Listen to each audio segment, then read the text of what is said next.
guest today is the founder of caregiving.com. And the caregiving.com was the first website to offer online caregiving support groups, daily caregiving chats, and blogs written by family caregivers, which makes it so powerful.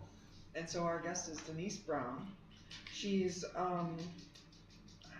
as I said, the founder, but caregiving.com now holds one of the largest libraries of caregiving stories, one of the largest online libraries. And then additionally, Denise is the author of 9 books related to caregiving and is the host of a weekly Twitter chat for family caregivers.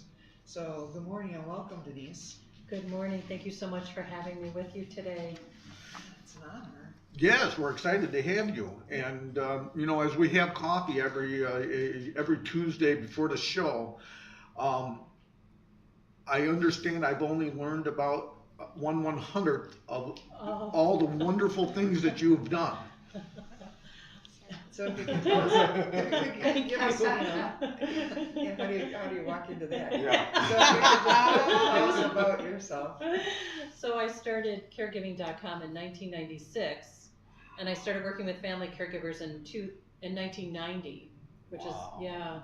is That's like the very beginning of this freight train. Like an infant then? I was very young. I actually was in the middle of a career change. I had graduated from University of Illinois with a degree in English, worked for trade magazines, writing different articles that no one read, which made me crazy. I have a big ego. I wanted people to read what I wrote. So I just, what's the point? Sure. What's the point? So I decided to switch gears, try to find something else that was more meaningful.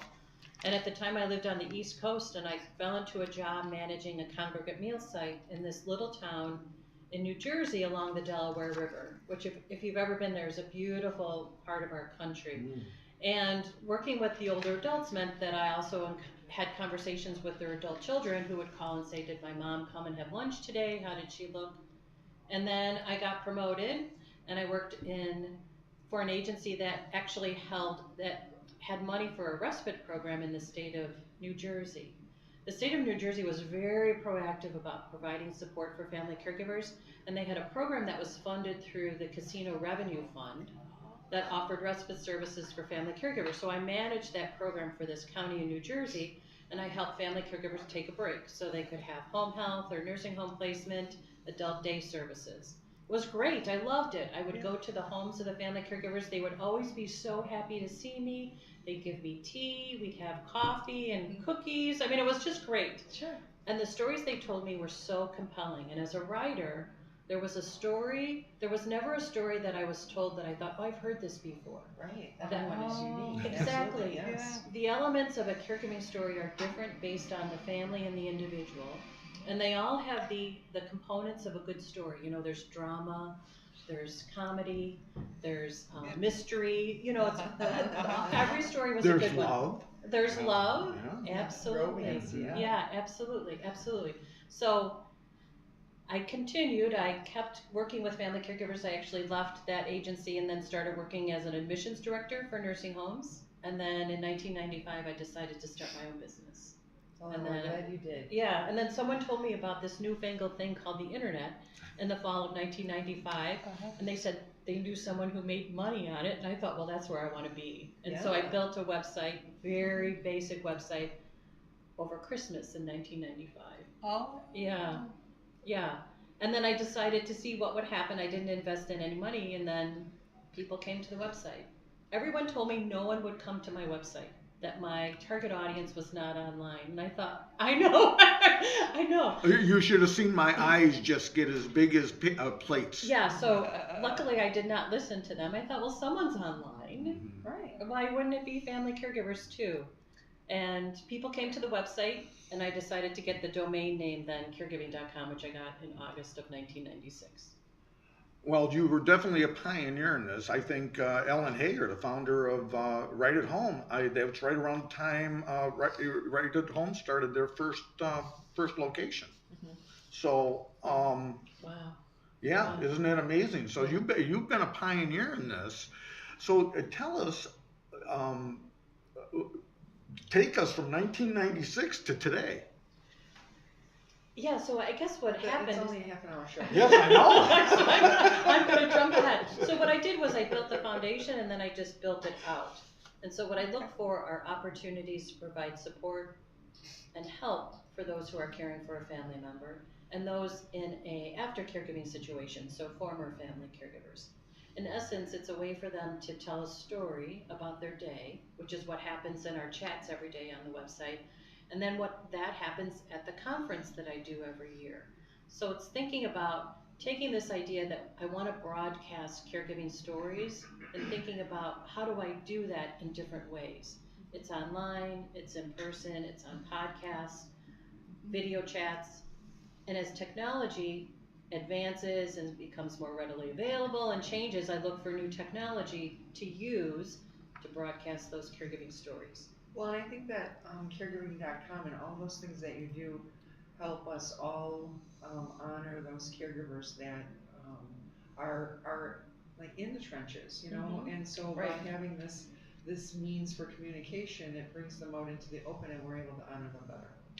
The other thing that happens too is at the conference, it's family caregivers who are giving a presentation. So they are elevated into this new level of leader.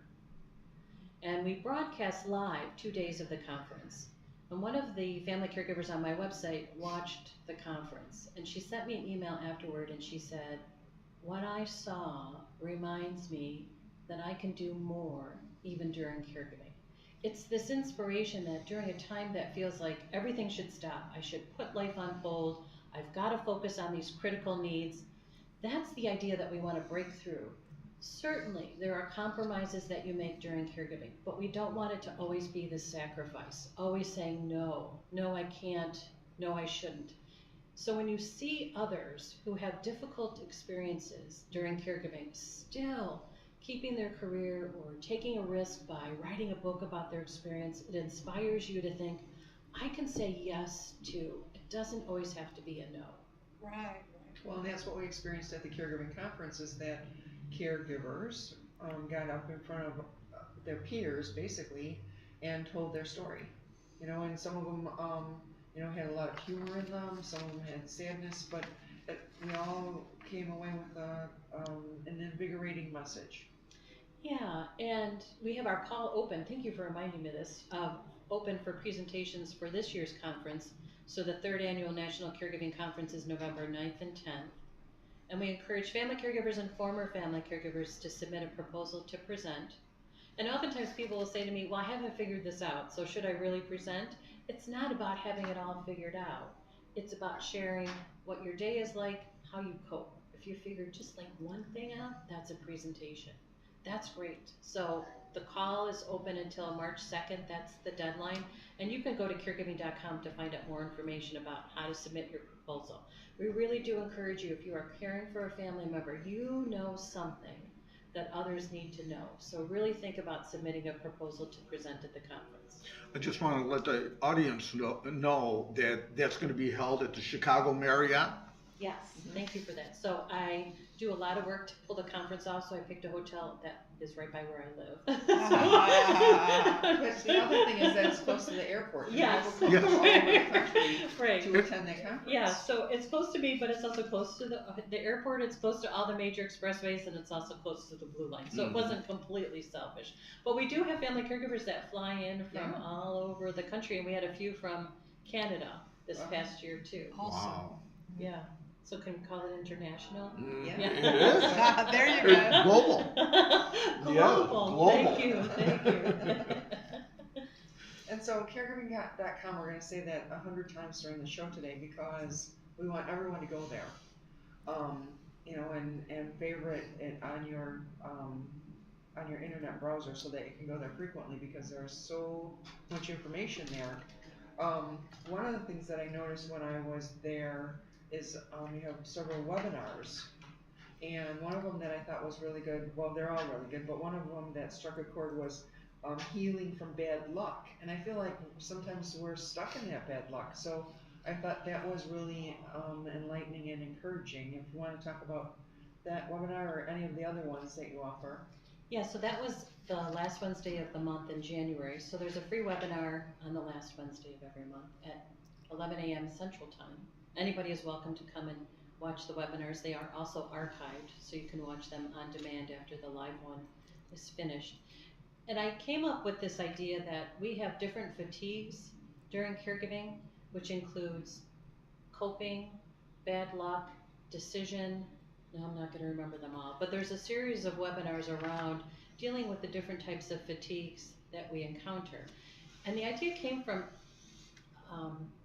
a training session that I hold, which is for certified caregiving consultants. So one of my students was talking about that her mom just doesn't seem to be able to cope. The older she gets, the harder it is to cope, that she just can't cope. I thought, I wonder if it's not that she can't cope, but that she has too much to cope with. So think about, as you get older, all the losses that you experience, the loss of relationships, the loss of independence, the loss of function. You are coping over and over and over.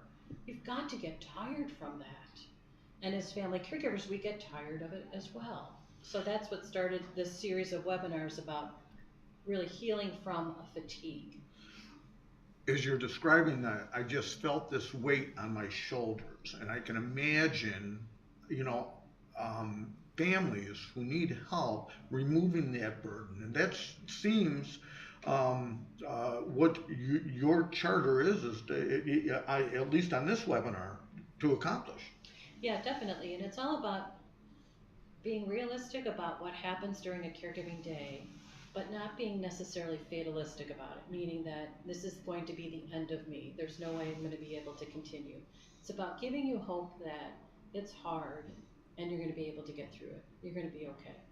And it's actually the theme of this year's conference, Our Best Selves, talks about how do we stay our best during a time that feels like the worst? How do we go out into the world when we're grieving? How do we show up at work after a long caregiving night? How do we keep the relationships in our lives good and healthy? How do we do this during a time that just seems to just suck everything out of us? So the focus of the conference is really thinking about how can we be our best during a time that feels like the worst. So these individuals, they're kind of in a new normal, right? And some people embrace the new normal, some people just can't adapt. It's all about acceptance. And I actually have a series of webinars that I've developed for support groups. So if anybody's interested in free material for support groups, there are there are webinars and actual leader discussion that you can use, and it's free. And the webinar for this month in February is about acceptance, because we resist. We don't want this. We don't want it for ourselves. We don't want it for our caree, the individual who's receiving our care. We don't want it for our family. And the resistance is what makes it hard, interestingly enough. We think we're really coping well if we say, I'm just not going to take this on. I'm going to push it away. But as the saying goes, what we resist persists.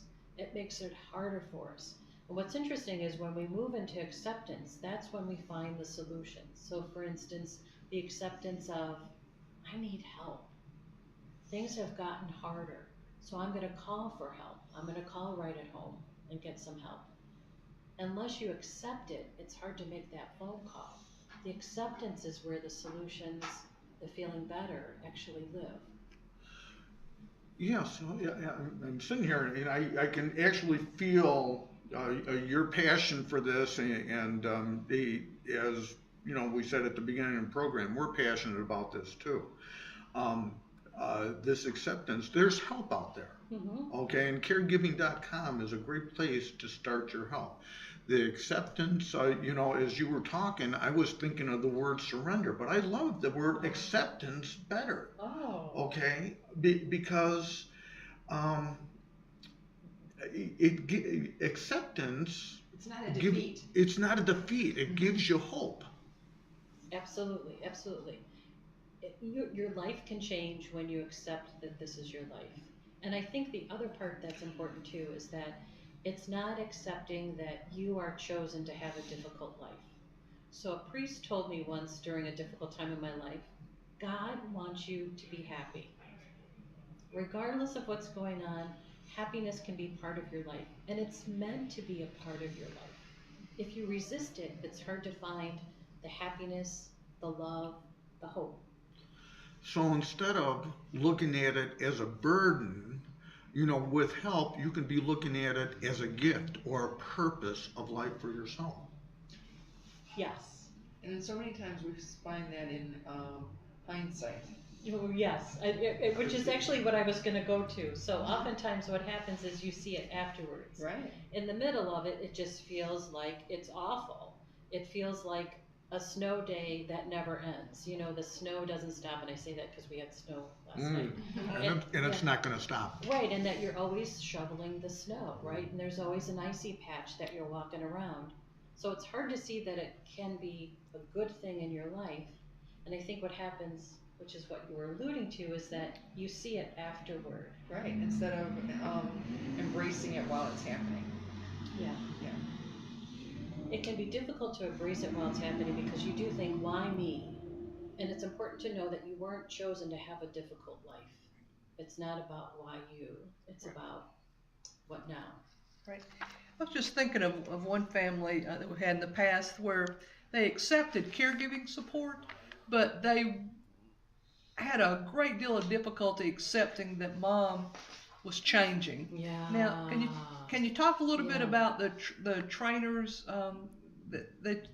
that come through your course and how those individuals could help someone like that maybe accept the situation? So it's interesting, the Certified Caregiving Consultant Training Program was launched in 2016, and it was actually at a request of someone who had been to my website.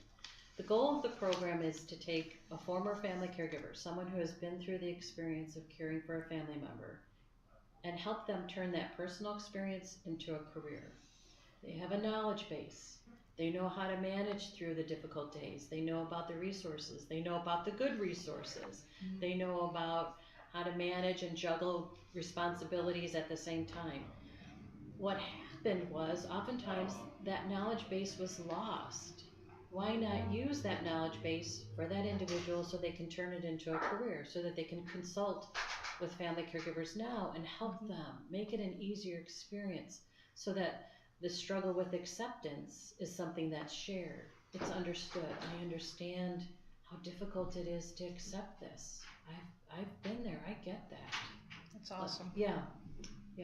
So it's been fun to go through the training program for the students and for me too. Every time we talk about a caregiving experience and a caregiving situation, I learn more.